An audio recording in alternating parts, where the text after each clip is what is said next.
এবার আমার ভিডিওতে কমেন্ট এসে যে ভিউ ব্যবসার জন্য আমরা চিটাগাং আসছি ত্রাণ দিবার জন্য।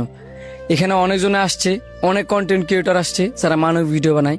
আমরা মানবিক ভিডিও বানাই না, কিন্তু আমরা দান করলেও গোপনে দান করি। চাইলেও ওপেনও দান করতে পারি, ভিডিও বানাইতে পারি, যেহেতু পেজ আমাদের আছে, ওই রকম ক্রিয়েটিভিটিও আমাদের আছে। তারপরও আমরা কিন্তু এখানে নিজের টাকা খরচ করিয়া আমরা এখানে ত্রাণ দিবার জন্য আসছি। আরো 2 জন অ্যাড হয়েছে, কিন্তু সবাই নিজের পকেট থেকে টাকা খরচ করছে।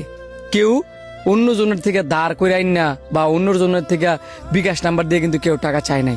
কারণ আমি জানি বিকাশ নাম্বারের কথা বলে অনেকজনে রাগ করবেন, এই জন্য আমিও বিকাশ নাম্বার কাউরে দিই নাই। ভাবছিলাম কি যে মানুষের দান হইতে করবো, প্রয়োজনে বিকাশ নাম্বার নিবো। আর ভাবলাম যে আমার ভিডিওতে ওই ভিউ ব্যবসা কমেন্ট কি কারণে রে ভাই? আমরা এখানে নৌকা বাড়ান আস্তে আস্তে বাড়ান, আমরা এখানে ত্রাণ দিতে আসছি। আর আমাদের ভিউর কথা যদি কন, আলহামদুলিল্লাহ যথেষ্ট আমাদের ভিডিওতে ভিউ আছে। আমরা কন্টেন্ট করি, কন্টেন্টের মধ্যে কিছু দেওয়ার চেষ্টা করি। আল্লাহর রহমতে মিলিয়ন মিলিয়ন ভিউ আছে। ওইটা নিয়ে আমি কোনোদিন বলি নাই যে আমার ভিডিওতে মিলিয়ন মিলিয়ন ভিউ আছে, কিন্তু আমার কইতে বাধ্য হইতেছে। ঘরে বইসা কমেন্ট যে করেন এত সহজে, কমেন্ট করাটা ঘর থেকে বইয়া সহজ। আয়েন তো জানি করে আয়েন দিহি, আয়া ত্রাণ দেন। 400 কিলোমিটার আইসি নরসিংদী থেকে, এখানে 400 কিলোমিটার অসুস্থ শরীর লইয়া, তারপর এখানে আইসি ত্রাণ দিবার জন্য। নয়তো কবে আইতাম। এটা কি এমনি এমনি মনের একটা টান আছে যে বাস মুয়ার কয়দিন, এত টেবসে দেখিব যে কয়টি ইনকাম করি। এত সহজ না দুনিয়া। ঘরের ভিতরে বসে অনেক আজে বাসে কমেন্ট সবাই করতে পারে, আমিও চাইলে ঘরে বসে বসে কমেন্ট করতে পারি। কিন্তু যেসব মানুষ এসব আজেরা কমেন্ট করেন, ওই সব মানুষের জীবনে কিছু করতে পারবেন না। যারা মানুষকে দেখতে পারেন না, তাদেরকে আল্লাহ পাক দেখতে পারে না। আপনি যেমন আল্লাহ পাকের সৃষ্টি, আমিও কিন্তু আল্লাহ পাকের সৃষ্টি। যারা এখানে আসছে তারাও কিন্তু আল্লাহ পাকের সৃষ্টি।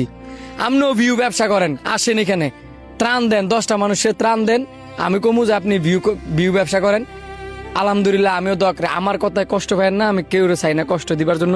কিন্তু আমার ভিডিওতে 1000 কমেন্ট করলো, যারা যারা এখানে এসে ভিডিও বানাইতেছে তাদের ভিডিওতেই কমেন্ট করেন না যে আপনারা ভিউ ব্যবসার জন্য এখানে আসছেন। এতে করে মানুষের মন নষ্ট হয়, কষ্ট পায়। এটা আপনাদেরকে বোঝা উচিত। আমার নিয়ে সারাদিন সমালোচনা করেন, সারাদিন গালিগালাজ করেন, আমার মনের ভিতরে কোনো কষ্ট নাই। কারণ শুরুতে কষ্ট কইরে এই জায়গার মধ্যে আইছি। আপনি আমার কি কষ্ট দিবেন কমেন্ট কইরা? বা আপনি আমার ভিডিও দিয়ে কি কষ্ট দিবেন? কষ্ট দেওয়ার কিছু নাই। এই পৃথিবীটাই কষ্টে, পৃথিবীতে টিক্কা থাকতে হলে কষ্ট করতে হইব। তো আপনার কষ্টে, আপনার কথায় আমার কোনো জীবনে কষ্ট লাগতো না, আইতো যাইতো না। এই যে আমরা ত্রাণ দিতাম আইছি, যতক্ষণ পারি অতক্ষণ ত্রাণ দিমু। আমরা এখানে 2টা নৌকা আছি, আরো 4টা নৌকা চারিদিকে ফাটাইছি। দোয়া করবেন যাতে সুস্থভাবে বাসা যেতে পারি। আল্লাহ হাফেজ, আসসালামু আলাইকুম, ধন্যবাদ।